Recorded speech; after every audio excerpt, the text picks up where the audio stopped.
Samantala, naniniwala si Kabataan Party List Representative Raul Manuel na hindi nakatutulong si Vice President Sara Duterte sa problema sa sektor ng edukasyon, bagkus ay pinalala lang raw niya ito. Kasunod yan ang komento ni House Deputy Minority Leader Franz Castro na walang kakayahan ng Vice Presidente na harapin ang mga problema sa edukasyon dahil na rin sa resulta ng PISA. Anya, kailangan ng DepEd ng tututok sa trabaho, hindi mangre-red tag sa mga guro at estudyante. Nananawagan naman sa DepEd si House Committee on Basic Education at Pasig Congressman Roman Romulo na maging aktibo sa pagtutulak ng mga reforma sa ahensya.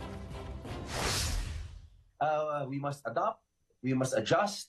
Memorization is not anymore enough. We must, and the potential of the Filipinos are wasted on just pure memorization.